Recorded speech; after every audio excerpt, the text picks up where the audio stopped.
Obviously. Good evening, AFP Miami. We are so excited to be here with the writer and authors of The Generosity Crisis.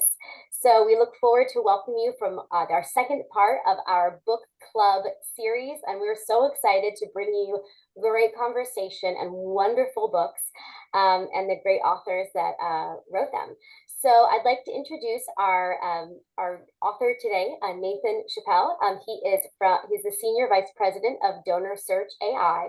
Nathan Chappell is the Senior Vice President of Donor Search AI, where he leads our AI strategies and deployments.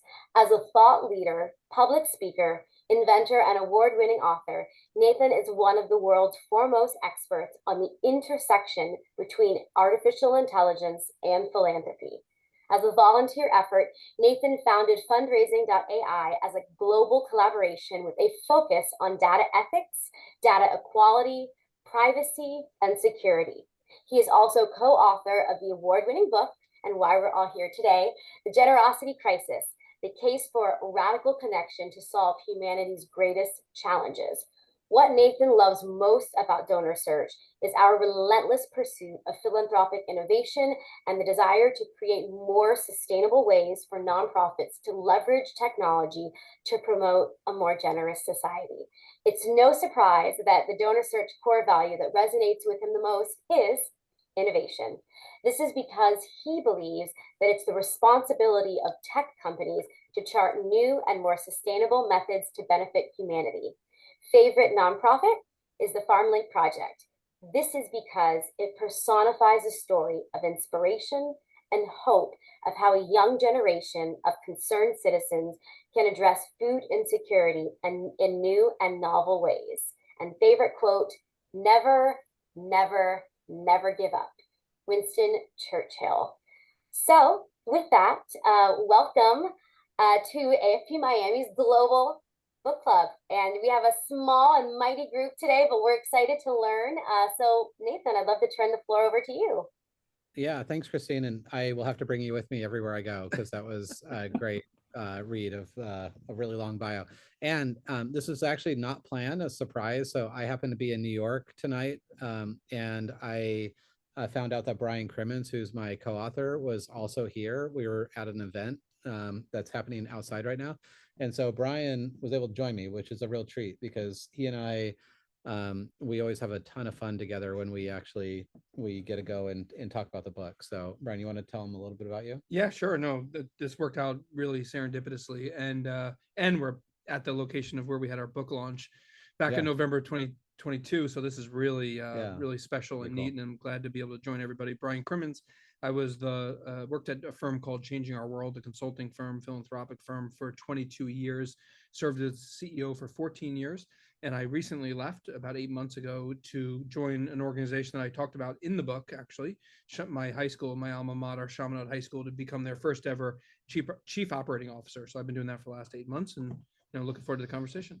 You took a radical departure. Absolutely. For actually, and if you read the book, I don't know, Christine or Julie, if you had time to, but he has a story in the book about giving the shirt off his back. That was the alma mater that happened. So it's a full circle for him to go back and walk the halls and develop the young student body and prepare them. So it's really cool. Yeah. So I think it's the book that actually probably really that really captured a lot of the essence of like those feelings, for you. And then you stayed in close contact with them and then this opened up. So pretty crazy. So true. Somebody at the school to me today said to me, I just finished your book and I didn't realize you had Chaminade in it. I said, I didn't realize when I wrote about Chaminade, I'd be here. So it's a weird turn of events, but yeah, I love it. And next time I'll have your bio and I'll read it as well. No worries. Yeah. Wonderful. Listen, I'm the youngest of 9 kids. I'm used to, being second fiddle. Well, for our very informal but engaging conversation that we'll then send to our AFP Miami members, and can you just tell us a little bit about the book, the genesis, why you wanted to write it, and what are some great high-level things that are really relevant to today for AFP Miami and just fundraisers in the philanthropic community? Yeah, it's so funny. I'll start, but then the origin story of our book, a lot of it has to do with New York, which is interesting being here because I live in California and just happen to be here. But going a little bit further back, when the Giving Pledge was announced in 2010, 20 or 2010, in 2012, I did a study on the evolution of mega gifts, and I actually at that time was looking at how Bill Gates and Warren Buffett were going to inspire this newfound love of really big gift, big bet the farm kind of generosity, and almost instantly also became concerned that while that had some really tremendous promise to it, that it could also maybe inadvertently cause harm to the sector or accelerate a decline in general participation, which would be kind of the idea that, say, if you were passionate about curing polio, but Bill Gates was essentially putting all his resources toward curing polio, that maybe my gifts weren't needed. And so that was 2012. For many years I started studying in depth the Giving USA report, really analyzing it from kind of frontwards to the front to back, and really realizing that while generosity or charitable giving remained fairly constant throughout the years at 2.1% of GDP, so in total gross terms, it looked like it was somewhat healthy, that the number of people making up those gifts was shrinking pretty dramatically. And so it was Brian and I met. I was working at a nonprofit called City of Hope. It's a 100-year-old cancer center. We didn't have any intention of ever doing anything together other than probably drinking beer, because we would, Brian was consulting for us, and we'd have these great conversations about like, what's wrong with our donor experience? Like, how can we reimagine what that looks like? Because we knew that we were raising more money from less people. We just didn't know what solutions there were to really stop doing that. And so we became friends, and for a number of years would meet. I don't know if you can hear the cheering in the background. Yeah, they're all cheering. I was cheering too. I was doing some silent spirit fingers, but I didn't want to interrupt, so it was both on mute. And you know what, if I could jump in, what's interesting about Nathan and I, the time of our lives where he was talking about, where I was consulting with him for a brief time when he was at City of Hope, was he was obviously at an amazing nonprofit doing great work. He himself doing great work, the organization. I was in and out of nonprofits all day long as a consultant, board meetings with the development directors, executives. And when I stopped and, would be on a plane ride to see Nathan, I found myself thinking at one point, I'm like, wow, people are describing a pain that they're facing, a challenge that they're facing, and they're using different words. They're describing it differently. They think it's only them that's experiencing it.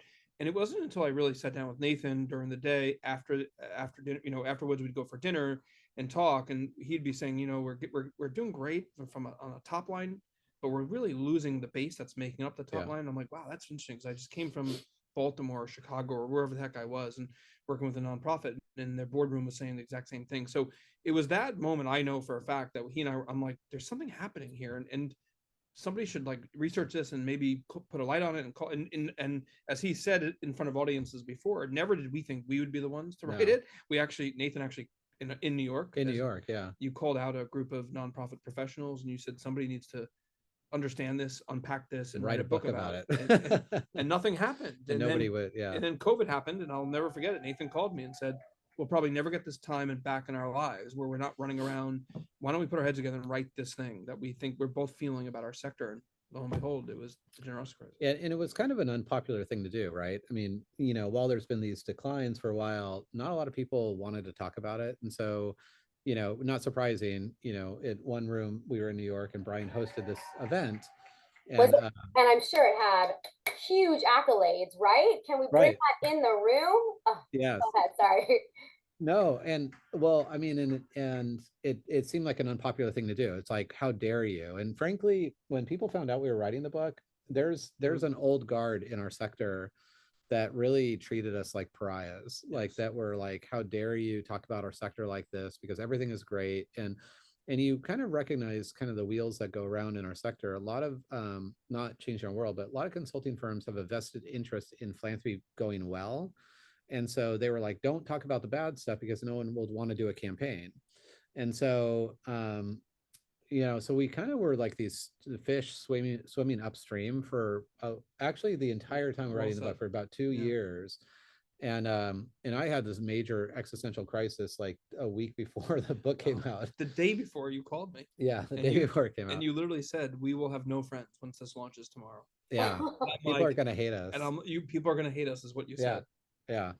And I'm like, well, it's too late now. Because we were already kind of getting like, not death threats, but we were getting a lot of rude looks and comments, and people actually like not even want to be around us at conferences. And I would, kind of just interject myself at like Giving Institute or whatever. And it was just not, it wasn't a place that people were comfortable talking about. Like we all sense these issues. And, for 20 years I raised money, and I was raising more money from less people every year. Like every year we hit a historical high. Like I was very proud of hitting like record highs every place I worked. And then, just peel back the onion one more layer to realize like we were raising record amounts of philanthropy from less people year over year over year.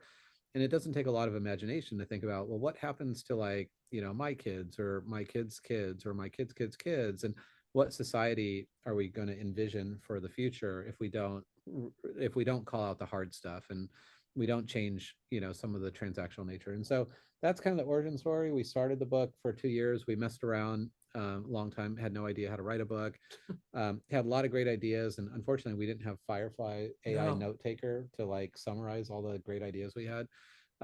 So we finally got serious, and then wrote the book. Came out on November Philanthropy Day, National November Philanthropy, 15th, 2022. 2022. And surprisingly, it's been extremely well received. It's been in Amazon's top 100 books in philanthropy ever since. It's never left the top 100. A lot of times it hangs out in the top 20. And so, which is huge considering like other books in that category are like Chris Anderson from TED Talk and Bill Gates and others that are in that same kind of category. So it's been a lot of fun. And I think since then, what's been the most rewarding part is Brian and I spent a lot of time on the road in the last year and a half, and more than anything, have been able to create a safe space to talk about some of the challenges. And not that anyone has to agree or disagree. We welcome both, but that they're willing to talk about their organization, how either they're fighting the odds or beating the odds, or how they need to reinvent essentially some of the more transactional processes that they've kind of gotten themselves into. And I think the outcome has been really healthy. And I think in those conversations we've met probably 10,000 people in the last year and a half. And in every one of those conversations we've learned, from some of those practices, and we've seen orgs, really pivot. In fact, today I was doing a keynote earlier here in New York, and university said that they have 3 goals for this year. And the first goal is radical connection. The second goal is organizational effectiveness, and the third is about investment in income, and so or increases in income. And so just to show that like they're prioritizing the connection above revenue was huge, and it's steering their organization. That's, I mean, you can't have a more proud moment than that. So long story short, or I guess long story, it wasn't very short. We had a lot of fun doing it. We had more fun having conversations and seeing organizations essentially transition from a more transactional type fundraising to relationship centric fundraising. If I could just add one last thing, I promise I'll stop after this. To Nathan's point about how it was received in the beginning and then how it's been received over time. It launched in November. I think our first public appearance was January of 2023 up in Boston. There was about 30 people in the room. I think it went over like a lead balloon, the conversation. The next talk had about 7 people in it. What I'm trying to get at is over somewhere around April of 2023, something started changing, and not only did the audiences start getting really large to hear the message, they were in agreement. There was, to hear your point about a comfort space, there was less, I felt like, fighting us on the numbers and the research that we found, because people were like, they were challenging us the first few months. And I felt like we spent the first 70% of any presentation justifying the research we did. And then all of a sudden it flipped. And it was like, you got me. I understand. Help me through this. Help me get. And that's been, for me as personally, and I know Nathan as well, that's when it's been the most rewarding conversations we've had with organizational leaders. 2 different organizations today said that our book is required reading for their entire executive leadership team. And so like there's just been it's this whole thing of like you can't do things the same way and expect a different result. And there's been now a I think our book, even though it's titled The Generosity Crisis, actually a book of hope. It is a book of hope. And it has, you get through the first 100 pages with a box of cookies next to you, then you at least you address the facts, because the facts are the facts. The data is held up. We've not lost an argument on the data. But the second half of the book is just really challenging some of our biases on what we think connection means, and recognizing and having really honest conversations with ourselves, and how in a lot of cases, probably too many cases, we prioritize revenue over relationships. And those are healthy conversations. They're and Brian came up with this a while back. It was after, I think we were at a AFP in Seattle with a pretty big group, and he shared that this is not a fundraising issue. The generosity crisis is not a fundraising issue. It's an organizational issue. It goes all the way to how boards evaluate leaders and how leaders evaluate fundraisers, and all the way down. And if you don't understand that, I've now been saying it, if you don't get what Nathan just said, you're not, no development office, with all due respect, can affect all the change that's necessary to do what needs to be done in our book if you don't have the buy-in from leadership. Yeah, I see heads nodding, so I think you got us. And number one, I have to say I'm grateful that you both inadvertently volunteered or voluntold yourselves that you had to write this book. You didn't mean to, but you did it, and we're grateful.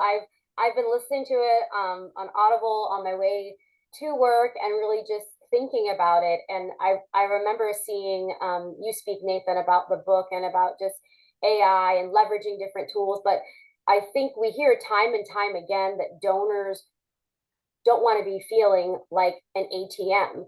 And right. We logically know best practices. We know what we should be doing, but we have a $sign mark to hit.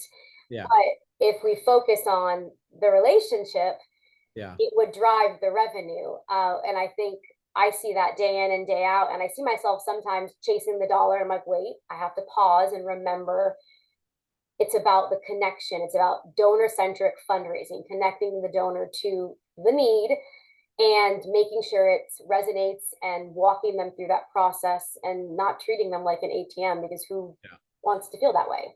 To your point, we all know this intuitively because we are also donors or volunteers or whatever, and we don't want to be treated that way. And when we're kind of disgusted by it.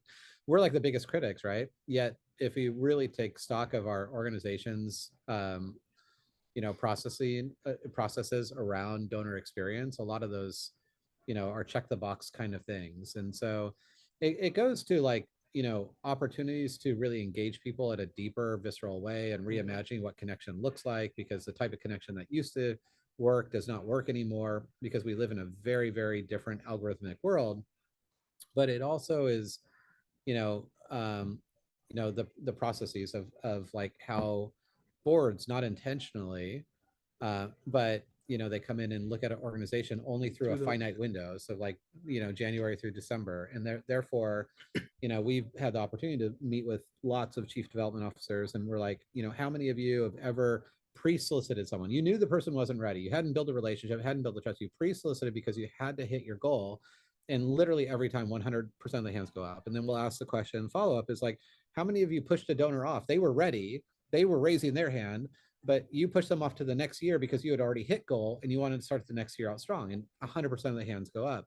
So, the fundamental kind of framework for how like, we're structured to like put donors into a box, into our calendar year, is really flawed. And when that's explained to boards, we've seen like a major shift. And one thing I did, and I don't think we talked about it in the book, but at City of Hope, we actually moved to a 3-year rolling average.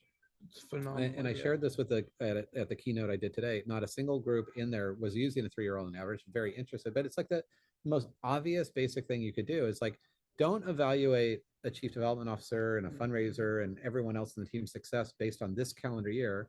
But if you took this calendar year and the last 2 and you average them out, then you do that every year, 3 years, 3-year rolling average. It's absolutely transformative because it allows you to work on a donor's timeline, not your timeline. And so all that to say, there's some really practical things that Brian and I We continue to share and learn and proclaim, but probably not enough change is occurring, which is why we're writing another book. So, and if I could jump in, because I'm getting some text messages to join back the other event that's going on. So apologies, I'll jump out after this. But one of the main themes of our book was this aha moment Nathan and I had about this thematic called competition for connection. Yeah. And what I found really helpful about that was the conversation we just had. Meaning, if you talk about board members of many nonprofits, they run businesses themselves often, not all of them, but a lot of them. And if if they have customers of any kind, they'll understand that they're trying to compete for their attention, right? And they're doing things hopefully in a healthy, organic way, not in a transactional way, to have them come. And so yet they would hold, as Nathan just said, our development office friends and colleagues to different types of standards. And they would come in just looking at whether it be calendar, not rolling averages, not looking at the retention numbers, not looking at some different metrics that could actually truly show the health of a development office versus the almighty dollar at the top. And Nathan has said to many groups, and it's a phenomenal idea. What if a board started tracking a metric that was the quality, the health of relationships versus money first? If we discussed relationships and radical connection first, it's a real behavioral change. It's a muscle memory. But if you actually goes back to the gentleman from that university saying our number one goal is radical connection this year. I would love to know how they're defining that, because we get that question a lot. Yeah. But if they're asking that question, I feel like, to Nathan's point where he left off, maybe the change we've been hoping when writing this book is beginning to actually percolate, because that to me said everything when Nathan relayed that conversation. It's a pretty big shift. It's huge. And there are some kind of low-hanging fruit things, like if you think about how nonprofits all have goals, right? And your goals are reported at on a monthly level or quarterly level or to the board. What's the first line that you're reviewing in those reports? And it's almost always it's revenue, right? And then number two is expenses. And then maybe on the list, but maybe not, unless you're an annual giving, is retention or lifetime value. And so the idea, you can take off. Yeah, I'm going to take off. Thanks for letting me crash. Oh, you're always welcome to crash the party, except for especially for book number 2. No, I'd love to come back. Sorry, this is a weird confluence of events, so I'm just going to run back. No, radical. You have to make connections. We got it. There you go. Thanks. All right, see you in a little bit. So really, it's things that we know to be fundamentally true, but it's the orientation that we look at success, and the primary way that most boards and most organizations are focused on is revenue. And so there's a quote by Charlie Munger, who is Warren Buffett's business partner, says, "Show me the incentives and I'll show you the outcome," which means that if you have incentives for certain things, that's what will occur, right? And most nonprofits have incentives to raise money. So it's like, how much did you raise? How much do you solicit? Whatever. So therefore, that's ends up being kind of what is delivered is revenue. And so if you had incentives based on how much have you increased retention, our sector struggles dramatically with retention. Like the average retention hangs around 40% nationally, but newly acquired donors retention's like 19 to 21%. It's like horrific. Not a single for-profit organization that would survive with retention like the nonprofit sector. So to move the needle, it's like, okay, let's have incentives or KPIs that drive increases in relationships, which is reflective in retention. So these are like very subtle things, very practical things that, where I sit on the board for FarmLink project, which you mentioned at the beginning, Christine. That orientation is that the board report is first, the first line item is like, what's our net increase in retention? How's our lifetime value? And then revenue. And it's not to say revenue is less important, but it's not our primary determinant of success. And so it's just a reframing in a lot of cases that our book is probably shed light on. Like, you all know what to do. People know that you don't like being treated like an ATM. That you want to build a community that you're proud of, that you brag about, that you want to bring people into community. But if the incentives are built based on essentially transactions and money, then that's what you're going to get more of. And that's essentially what the generosity crisis, really the culmination of the generosity crisis, stems from. And so you talk a lot about, which is so important. And please, Julie, feel free to weigh in. And Melly, I don't mind talking to Nathan all day. I think it's so fascinating. Um, how would you? I mean, obviously you touched on it a little bit. Radical connection in this new age where you can contact people on phone, email, text, carrier pigeon. I mean, how do we get that radical connection that we all crave, but it's sometimes there aren't enough hours in the day. I mean, how do you really do that with your donor base? And also, how do you leverage tools that can help you be Yeah. more impactful in that connection? It's a totally, new world, so what used to be is not, what was is not what is. So, and Julie, I don't know if you saw that in my keynote at Planet Philanthropy, there's a slide where it talks about, the average person, interacts with around 5,000 algorithms per day. By next year, it'll be 5,000 algorithms per day. So we live in this extremely digitized world where the average person is, within 3 feet of the phone all day. They scrolling 300 feet on the phone a day. They're receiving hundreds of emails, seeing tons of ad images. And therefore, then yet a nonprofit is just trying to break through, and they're trying to break through in the same way they tried to break through 5 years ago or 10 years ago. But the rules of engagement have changed like exponentially. I mean, it's exponentially harder to do that, which means that you can't do things the same way and expect a different result. Yet, the challenge is like, how much do your fundraising practices look the same today as they did 5 years ago or 10 years ago or 20 years ago? And most people would probably admit they look largely the same. So I think it starts, to answer the first part of your question, it starts with the really uncomfortable question, which is like, we have to get comfortable asking uncomfortable questions, which is like, in what cases are we, just treating donors like ATMs? It's a pretty harsh thing to do, but, or in what ways are the activities that we're putting in front of donors are just kind of check the box activities, or very surface level. And so in our book, we have a framework essentially for what we call radical connection, which is not any special word, frankly. It's just, we couldn't afford a PR company to give us a better word. So we called it radical connection. Literally, it was just like the dumbest thing. We're like, what do you want to call it? And we're like, I don't know, it has to be different. Like, okay, how about radical? So that was like how we did that. But at the end of the day, we knew it couldn't be the same as like what used to be. It couldn't be just like, I have an association with that nonprofit, or I have an affiliation with that nonprofit. That type of association affiliation worked for like hundreds of years. Like, I had an association with, the Salvation Army or the Red Cross, and that was enough because that was my family's identity.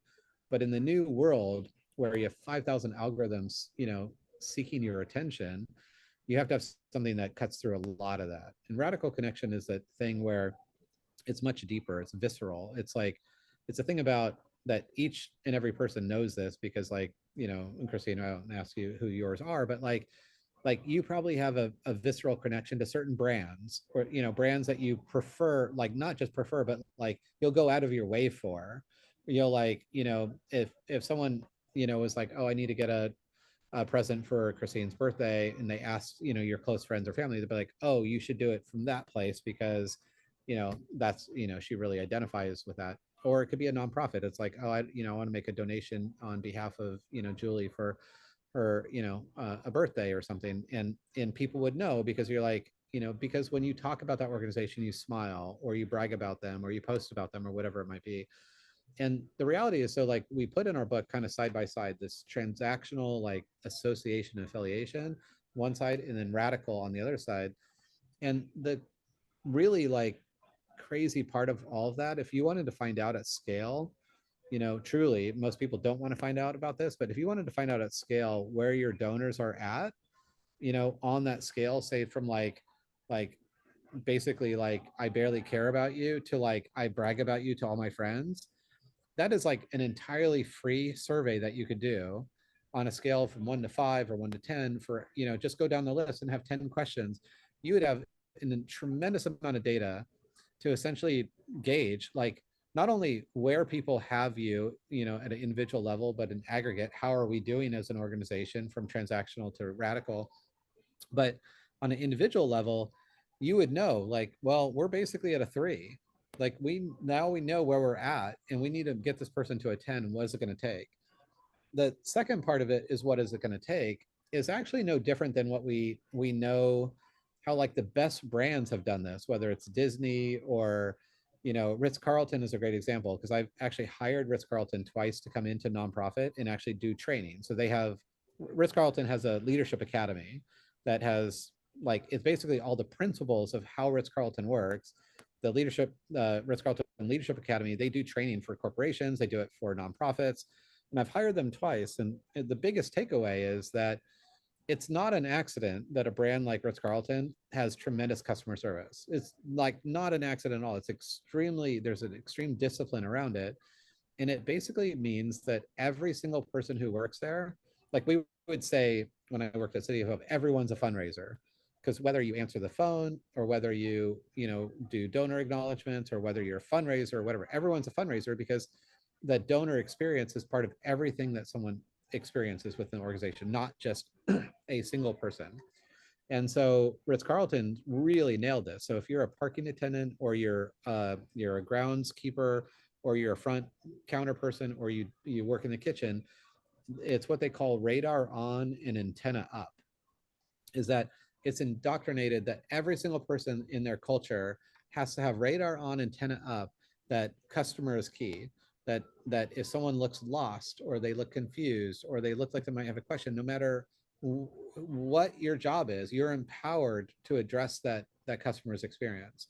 And that's the biggest takeaway. It's literally not rocket science. Like, we know this. It just has to, when we've always talked about the culture of philanthropy, the culture of philanthropy is I think when everyone has radar on, antenna up, when every single person is empowered to be a donor experience officer in whatever their role is, and not only empowered, but there's incentives, and those incentives manifest themselves in higher retention and higher donor lifetime value.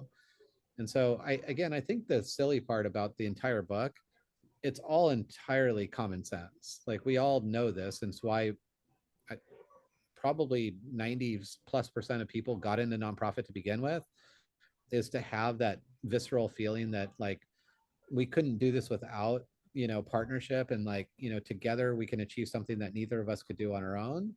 And so at the end of the day, like, we got into this business for the good feeling and that hit of dopamine and serotonin, that we're like guiding someone through their philanthropic journey. And it's really powerful. I think it just, if anything, I would say the biggest takeaway from our book is that it's less is more. Is that, you know, we, you know, for many 20 years in fundraising for me was about more is more. I mean, I kind of really bought this idea that if I just spent more money to acquire more donors, that we'd be, even if we could just barely incrementally, you know, beat last year's numbers, it was okay. And it was just like this more is more. And the freedom of less is more means that I can focus on less donors, but go deeper with those donors that will stand the test of time. Now, it doesn't mean we want less donors total. We already know there's less donors total in the world, but let's work with people that want to go the distance with our organization. And then if there are people that don't want to go the distance with your organization, hopefully they go the distance with another organization. But it's a pretty freeing approach, I think, with the idea of radical connection. So ask people where they're at, build a plan, empower everyone to be a donor experience officer, and incentivize that, meaning there's like KPIs for like, you know, creating donor experiences. When Ritz-Carlton, when they celebrate the most challenging things. I mean, I'm sure you've heard the stories, and you can Google or YouTube stories from Ritz-Carlton, how like a kid forgot his teddy bear and blah blah blah, and someone will go off to this like far off store to buy that new teddy bear to bring it back, so they, you know, the family has, you know, can sleep at night because the kid's completely distraught. Those stories live on and on and on and on, and they celebrate those stories. All those stories are essentially the same as, you know, the donor experience, except that we've been caught so much in the transactional hamster wheel of like more is more, that we're not pausing to say, okay, like time out, like let's take a step back and let's empower all of our people to really focus on the deeper quality of experience. Sorry, my brain is going a million miles a minute, and so I'm excited to hear all of this, and I'm trying to grab the words, but basically, like, as a fundraiser, I know how I want to have those deeper connections with all of my donors, but frankly, sometimes we don't have enough staff, on our team and so we get overwhelmed. And I always tell myself, progress, not perfection, progress, not perfection. If I create a more engaging conversation with one donor, I did my job. So what recommendations do you have for us as we're working in this space to continue to make those meaningful, radical connections and not being disenchanted or feeling like we didn't achieve it because we didn't do it with all of our donors? Because I know I want to have a deep connection with all of our donors, but I frankly can't. So how do I move the needle and know that I'm moving in the right direction? Yeah, well, I think there's a couple of things on the individual level and the organizational level. The organizational level, it to make the systemic change, you need to have buy-in from leadership and even board, right? To be like, okay, like let's change our orientation from transactions to relationships, and let's do less is more. As an individual, I mean, there's a lot of burnout in fundraising, which is why, turnovers like every 18 months. A good friend of mine just finished her manuscript for a book that's coming out October 1st called What the Fundraising. I don't know Love if it. The name's perfect. Yeah. And so Mallory Erickson, she has a podcast also called What the Fundraising. She is amazing. And she was an accidental fundraiser that ended up hating fundraising because she felt like it was so transactional. So a lot of the same thing. Yeah. So she has a podcast where she talks about burnout from really from a brain, a biological perspective and how to deal with that. But she and I are very close friends because we have very similar philosophies on this, like the freedom to do less, because we know that it costs a lot more to acquire a donor than retain a donor. Yet we spend more time just trying to acquire donors. And so one is I'd recommend her podcast, What the Fundraising, and then in Amazon. I think you can actually already pre-order it, even though it doesn't come out till October 1st. It will be a must-have best-selling book in definitely a book club book for AFP Miami. So I think I think there's that. I think you have to let go of some things. It's hard because again, I spent 20 years as a fundraiser, and when we were working on an annual fundraising goal, I had I don't think it's in the book, but one of my most horrifying moments I've ever had in philanthropy was a donor that I loved. Like, he was just a special person at a cancer hospital. We saved his wife's life. They were childhood sweethearts. They're in their 70s. Like, he loved us. Like, there's nothing probably we could have done that he would have stopped giving to us, because like we literally saved his wife's life. And with that, I just, he's like the billionaire next door. Like, he drove a Toyota 4Runner and just a very, very humble guy. And he was brave enough to have a conversation with me after we got to know each other for a few years. And it was, Nathan, I think we have a trusted relationship, right? And I said, yeah, I think you're the best, and, really like you. And he said, then why is it I only hear from you when you want money? And, my whole, like, this out of body experience, and I just like broke out in a sweat, like, holy crap, like I knew it was true. And in retrospect, I'm like so grateful that he felt like we had a trusted relationship where he could share that with me. But what what was happening was a reflection of the work, right? Because I had an annual fundraising goal that he had made a 3-year pledge. He would come to events and I'd see him those places, but I would just never reach out to be like, hey, just want to check on you. But in times where I was looking for more money, I would, right, pretty aggressively. And so I think we have to introspectively look, honestly, having the tough conversation with ourselves on who are the individuals that we're treating transactionally because we have to hit that annual fundraising goal, versus those people that we truly, if we said that we want to be in partnership with you, philanthropic partnership with you, we have to really walk the talk. And so I know that's hard because overwhelm is real and there's this like chase for the dollar, but we also know at the same time, like, personalization is at a premium. Like, the value of a handwritten card, a text, a note goes so far, so far, more than it's ever gone. And it will actually continue to increase as we get into a much more generative AI world. So I created a habit where I start my day, and it literally, in my backpack behind me are a stack of note cards and envelopes and stamps. that I start my day with writing handwritten notes to people either I'm going to see later in the day, and if not, I'll mail something. And what it does is, it resets my day in a state of gratitude. It means a ton to the people that I meet with, just like, thinking about you and just want to say how important you are in my life or whatever. I think that's something that, you feel busy, and hopefully you're already doing this, but if you're not, I really encourage every fundraiser to start their day with writing, one or two or three or five, handwritten cards or a text message to say, I'm thinking about you today because you're important to me and our organization. And I promise you that you will feel like you'll have more energy. You'll feel closer in connection with the work that really drew you to in the first place. But I know I didn't do that for a long, long time because I was busy. I had to start early, I had to end late. It seems totally counterintuitive. But at the end of the day, I think those are the small things that go a really, really long way. Those personal touches, and you're right on the money, because I always joke with my team that my favorite thing is just talking to my donors. So calling them, thanking them in any way that I can. That, like, when I'm having a bad day, I'm like, leave me alone. I want to talk to my donors, and tell them I love them and thank them for what they do.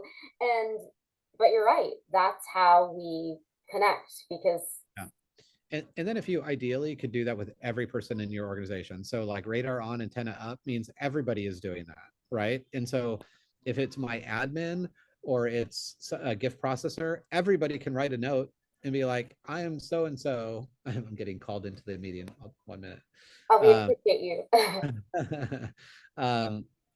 Everyone can do that, right? That's not rocket science. Like, everyone can thank someone. Like, we all know what it feels like to be thanked, right? And so, I mean, that's where we're talking about scale, and like being, from a transformative perspective, is really honestly, taking that philosophy and then bringing it into every person in the organization, not even just employees, but volunteers and so on. And again, it feels counterintuitive and it feels less productive, but it's a state of mind for an organization in building that culture of philanthropy. Well, I know that I am going to be handing out some thank you cards tomorrow to my team and everyone at our organization, and also make sure that I have that stack at the top of my desk to make sure that I'm doing those as well. And again, thank you for coming. I know we're a small and mighty group, but I just appreciate you for coming, and I know that everyone's going to hear this and be so grateful to have this, and just thank you for being here and spending some of your valuable time to connect with us. It's absolutely my pleasure. So yeah, thanks for taking on the seemingly unpopular title of a generosity crisis. And at the end of the day, hopefully it was helpful and practical and all those things. And definitely, if anyone wants to connect with me, LinkedIn is probably the easiest way. And love stay in connection with y'all. Great. Thank you. Thank you. Thank you so much. Have a great rest of your evening, and we'll be in touch and looking forward to your next book. Sounds good. Yeah, Generosity Reboot come out in spring, and it probably will make people feel even more uncomfortable because it's going to require even more, not incremental changes, but more dramatic changes to really reverse the generosity crisis. So and it will be a reflection of 10,000 conversations that we've had since then. So it's like very tangible, practical things that organizations can do, to imagine a more generous future. Great. Well, looking forward to it, and have a great one. And on behalf of AFP Miami, we appreciate you and thank you so much. Awesome. Thanks, everyone. Take care. All right. Bye-bye.